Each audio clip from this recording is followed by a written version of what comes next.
Assalamualaikum warahmatullahi wabarakatuh. Apa kabar anak-anak hari ini?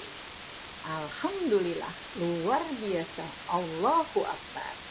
Alhamdulillah anak-anak, hari ini bertemu lagi dengan Bu Saimah di tema 1, hidup rukun, subtema 3, hidup rukun di sekolah, pembelajaran 5 dan 6. Hari ini dengan Bu Imah akan belajar muatan PPKN. Nah, nanti akan dilanjutkan setelah dengan Bu Imah dengan Bapak Sodikin dengan muatan bahasa Indonesia, dan yang nanti terakhir ditutup oleh Ibu Mariani dengan muatan matematika. Bisa kita mulai pembelajaran hari ini seperti biasa dengan membaca doa mau belajar. A'udzu billahi minasy syaithanir rajim. Bismillahirrahmanirrahim. Raditu billahi rabba wa bil islami dina wa bi Muhammadin nabiyya wa rasula. Rabbi zidni ilman nafi'ah warzuqni fahman. Pada pembelajaran muatan PPKN kali ini, kita akan masih mempelajari penerapan sila ketiga, sila keempat, dan sila kelima Pancasila yang berada di sekolah. Sekarang anak-anak perhatikan ya, gambar di bawah ini. Ini adalah kegiatan anak-anak kelas 2 yang sedang berolahraga di lapangan. Ada Bapak Guru, Siti, dan teman-teman yang lainnya. Mereka bersama-sama, bekerja sama, berolahraga dengan rukun dan berkelompok. Tapi coba anak-anak perhatikan, kok ada 2 anak yang tidak hidup rukun, ya? Kita lihat di situ mereka sedang bertengkar, ya. Nah, apa yang seharusnya anak-anak itu lakukan agar mereka hidup rukun kembali? Ya, betul. Kedua anak tersebut harus saling memaafkan. Saling memaafkan dapat menjaga persatuan dan kesatuan. Menjaga persatuan dan kesatuan di sekolah merupakan perbuatan terpuji. Perbuatan tersebut sesuai dengan pengamalan sila ketiga Pancasila.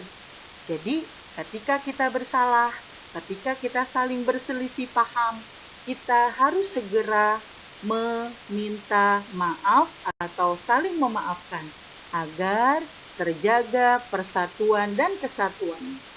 Anak-anak pasti masih ingat bunyi sila ketiga Pancasila, yaitu Persatuan Indonesia yang dilambangkan dengan pohon beringin. Nah, di bawah ini ada beberapa contoh penerapan sila ketiga. Jika sesuai, maka kita akan beri tanda centang. Yang pertama, melakukan piket kelas bersama-sama. Ini sesuai dengan sila ketiga. Kita beri centang. Perbuatan yang kedua, hanya mau bermain atau berteman dengan teman satu suku saja. Nah, ini tidak sesuai. Yang benar itu adalah kita harus bermain dengan teman yang dari berbagai suku. Maka tidak kita beri tanda centang. Yang ketiga, melakukan upacara bendera dengan tertib. Ini sesuai dengan penerapan sila ketiga Pancasila. Perbuatan yang keempat adalah menjaga kebersamaan dengan seluruh siswa yang berbeda-beda suku bangsa. Ini juga sesuai dengan sila ketiga Pancasila. Ya. Contoh lain pengamalan sila ketiga Pancasila di sekolah adalah 1. Melakukan piket kelas bersama-sama. Yang kedua, melakukan upacara bendera dengan tertib. Yang ketiga, menyaksikan tarian Nusantara pada saat pentas seni di sekolah. Kelas Udin mendapat giliran menjadi petugas upacara. siswa yang tidak menjadi petugas akan menyanyikan lagu wajib nasional. Para siswa bermusyawarah menentukan lagu dan petugas upacara. Hal ini sesuai dengan pengamalan sila keempat Pancasila. Pembagian petugas dilakukan secara adil. Hal itu sesuai dengan pengamalan sila kelima Pancasila. Nah, anak-anak pasti sudah tahu ya, bunyi sila keempat dan bunyi sila kelima Pancasila. Nah, sekarang kita lihat ada beberapa gambar yang mencerminkan penerapan sila keempat maupun sila kelima Pancasila. Sekarang yang kita lihat gambar pertama. Gambar pertama ini adalah bergotong royong membersihkan kelas. Nah, apa yang dilakukan Siti dan teman-temannya ini sesuai dengan penerapan sila kelima Pancasila. Gambar yang kedua ini adalah bermusyawarah memilih ketua kelas. Kegiatan ini sesuai dengan penerapan sila keempat Pancasila. Sedangkan gambar ketiga ini adalah saat diskusi siswa menyampaikan pendapatnya. Nah, ini anak-anak lihat gambarnya, mereka sedang tunjuk tangan. Ini sedang menyampaikan pendapatnya sesuai dengan penerapan sila keempat Pancasila. Nah, sikap-sikap yang lain yang sesuai dengan sila keempat dan kelima Pancasila yang bisa kamu lakukan di sekolah adalah sila keempat dulu ya. Yang pertama adalah menerima saran dari teman saat berdiskusi. Nanti anak-anak bisa cari lagi contoh sikap yang keempat, sila yang keempat yang bisa kamu lakukan di sekolah, contoh-contoh lainnya. Sekarang kita lanjut ke contoh sikap penerapan yang sesuai dengan sila kelima, yaitu melakukan kegiatan sosial untuk membantu korban bencana alam. Jadi ketika ada bencana alam, gunung meletus, gempa bumi, dan yang lainnya, kita segera membantu mereka karena mereka sedang membutuhkan pertolongan.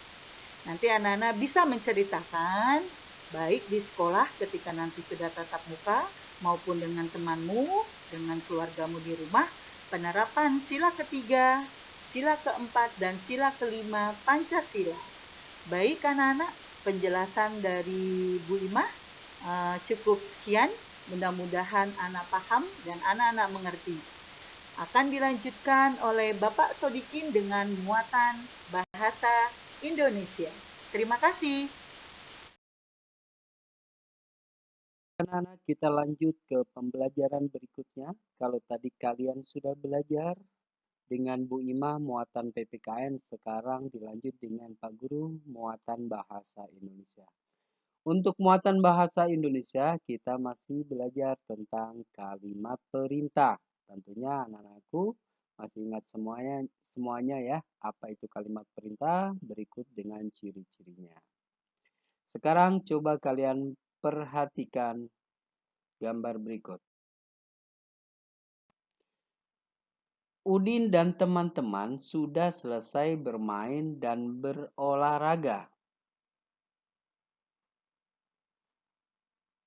Kemudian Pak Gurunya memberikan instruksi atau perintah. Apa perintahnya Pak Guru?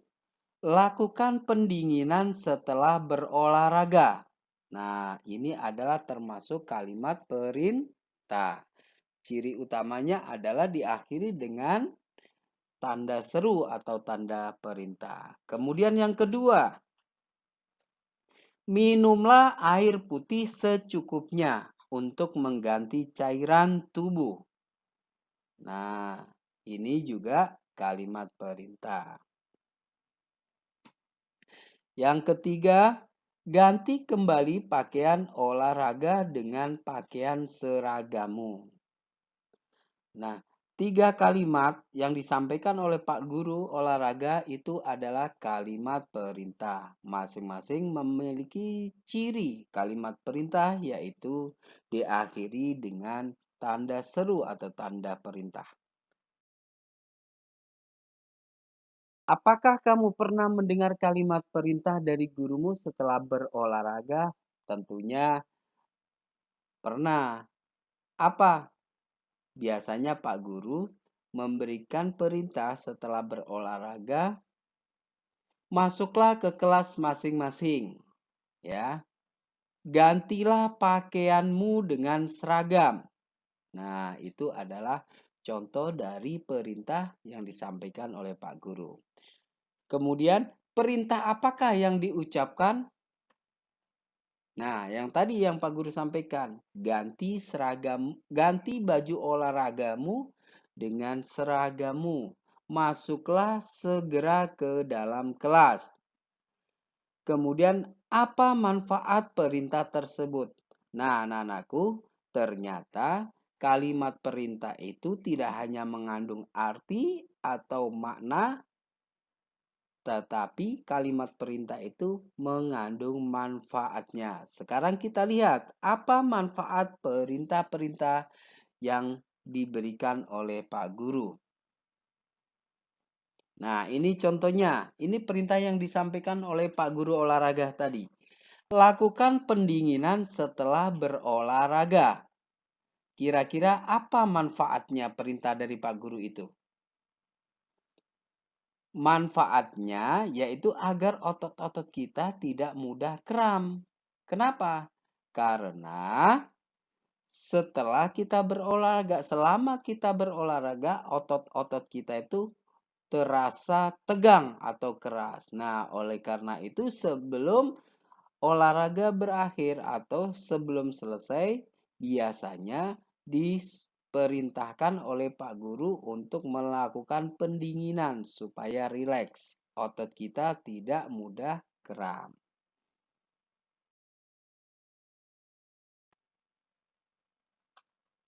Perintah berikutnya, minumlah air putih secukupnya untuk mengganti cairan tubuh. Manfaatnya yaitu itu untuk mengganti cairan tubuh kita yang keluar saat kita berolahraga. Nah, saat kita berolahraga itu di lapangan biasanya panas, kemudian kita gerak. Nah, banyak sekali keringat yang keluar. Kalau kita tidak segera minum air putih yang cukup, maka badan kita akan terasa lemas. Kenapa? Karena cairan yang ada di tubuh kita berkurang, ya, sehingga badan kita menjadi lemas. Perintah berikutnya, ganti kembali pakaian olahraga dengan pakaian seragamu. Apa manfaatnya kira-kira? Manfaatnya adalah agar tubuh kita atau badan kita terhindar dari penyakit. Kenapa? Karena baju atau seragam yang kita pakai saat berolahraga itu kan terkena keringat, ya. Kemudian terkadang kena debu segala macam.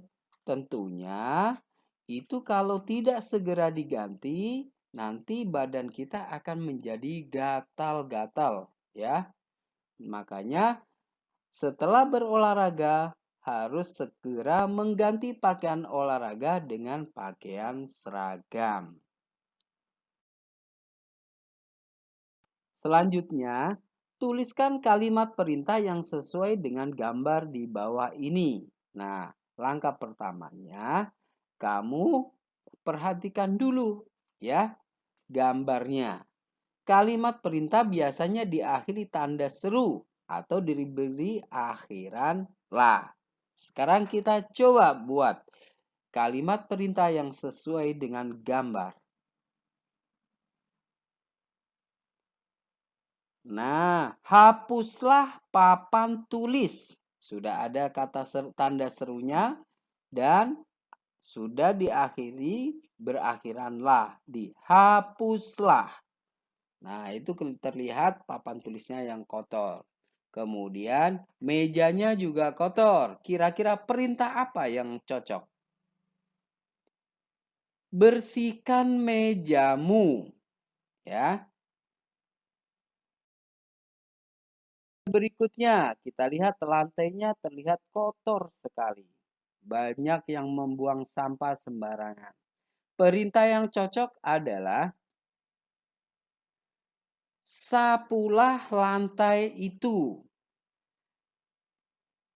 Perintah yang kedua, buanglah sampah pada tempatnya. Maaf, itu ada salah, tempatnya. Berarti kebanyakan A-nya.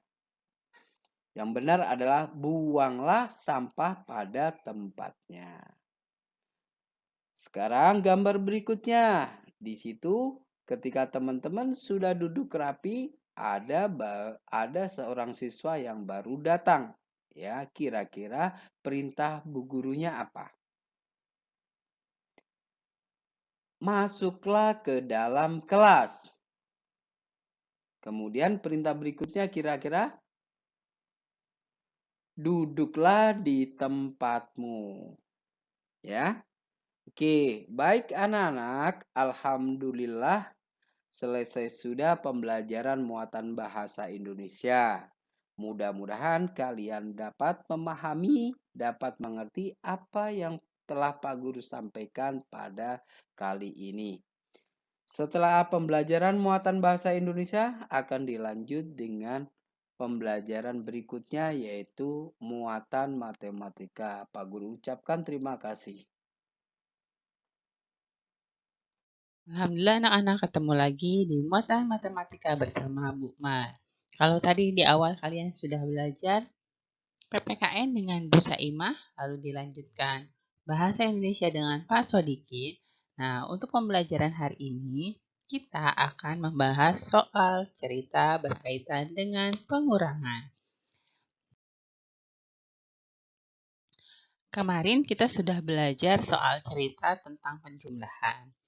Ini juga sama, tidak beda jauh. Dalam mengerjakan soal cerita, kita menggunakan kata jawab dan jadi. Ya, perhatikan contoh berikut. Bu guru membagikan kertas untuk menulis kepada semua siswa dengan adil. Mula-mula ada 275 lembar kertas. Kertas dibagikan pada siswa sebanyak 39 lembar. Berapa sisa kertas Bu Guru? Nah, di sini ada kata sisa anak-anak. Ya, kalau ada kata sisa itu artinya dikurang ya. Oke, lanjut. Sisa kertas dapat ditentukan dengan melakukan pengurangan. Sama seperti penjumlahan, pengurangan juga bisa dengan cara panjang dan cara pendek. Nah, sekarang kita simak cara panjang ya. Kita tulis dulu kalimatnya 275. Ini namanya kalimat matematika ya anak-anak. 275 dikurang 39. Seperti yang sudah pernah Bu Guru sampaikan, dalam menuliskan bilangan yang terdiri hanya dari puluhan dan satuan, kalian harus dijajarkan puluhan dengan puluhan, satuan dengan satuan. Seperti itu ya. Nah, cara panjang ini kita akan jabarkan terlebih dahulu.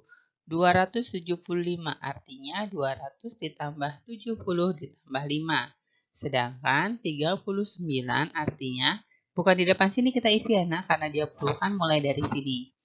30 ditambah 9. Nah, dari sini kita kurangkan. 5 dikurang 9 bisa tidak?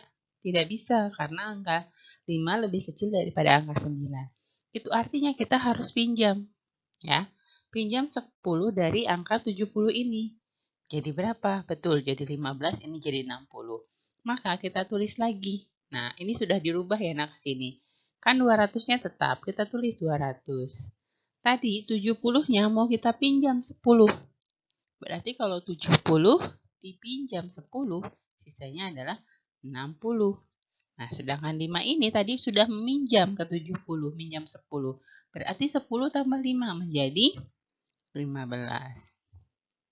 Yang bagian bawah tidak berubah, tetap kita tulis. Nah, setelah ini baru kita kerjakan. 15 dikurang 9. Sudah bisa ya, karena 15 lebih besar daripada 9. Boleh hitung mundur, 15 hitung mundur sampai dengan ke 9. Atau boleh juga hitung maju. Ya, 9 ditambah berapa ya hasil 15. Sama saja hasilnya ya nak ya.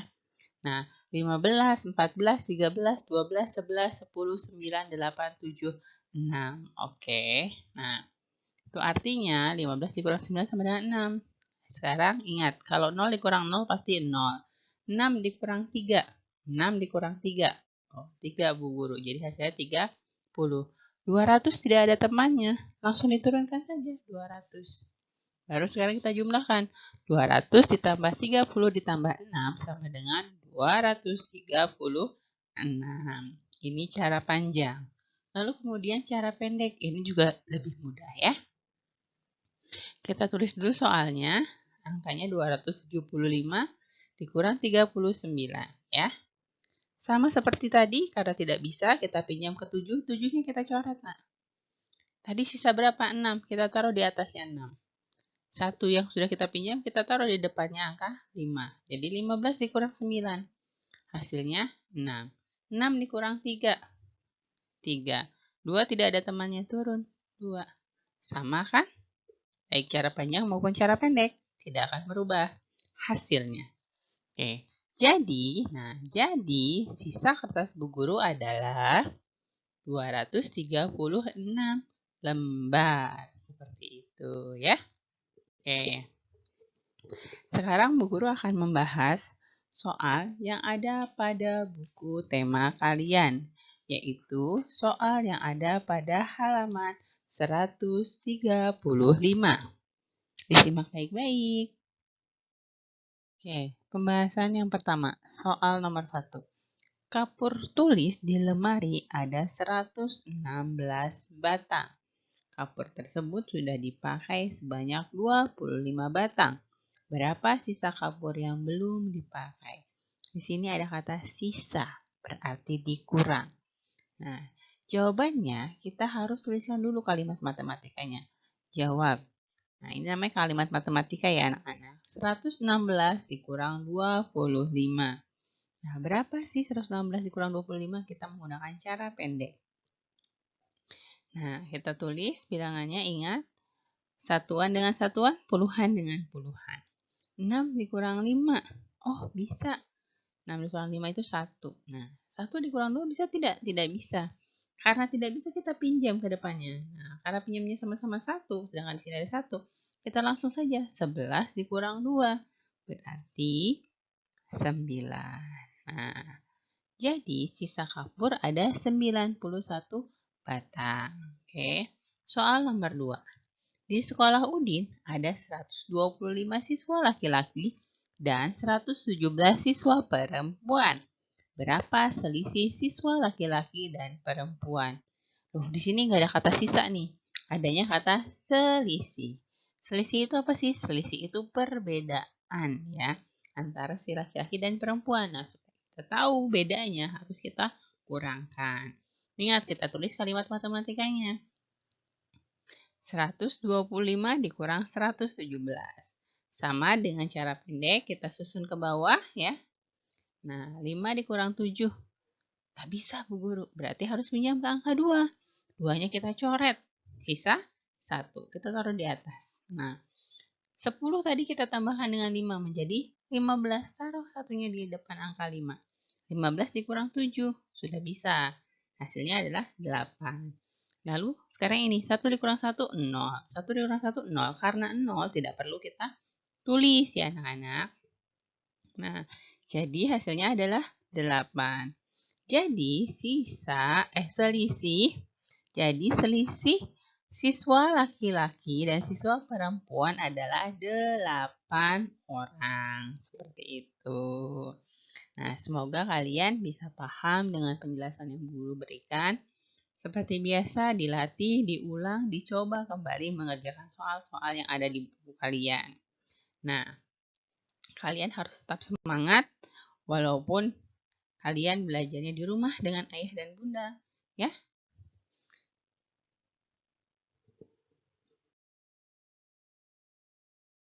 Alhamdulillah, pembelajaran kita hari ini sudah selesai. Jangan lupa ucapkan selalu terima kasih kepada ayah, bunda, kakak yang sudah banyak membantu di rumah. Doakan selalu ayah, bunda diberikan kesehatan, ya, dan kesabaran dalam mengajarkan kalian di rumah. Semangat terus anak-anak. Sampai ketemu lagi kita di pembelajaran berikutnya. Sebelum kita mengakhirinya dengan menutup salam, jangan lupa membaca doa sesudah belajar. Ya, Allahumma arinal haqqo haqqan warzuqna tiba'ahu wa arinal batila batila warzuqna tinabah. Jangan lupa terapkan 5M. Sholat 5 waktu. Sampai ketemu lagi. Wassalamualaikum warahmatullahi wabarakatuh.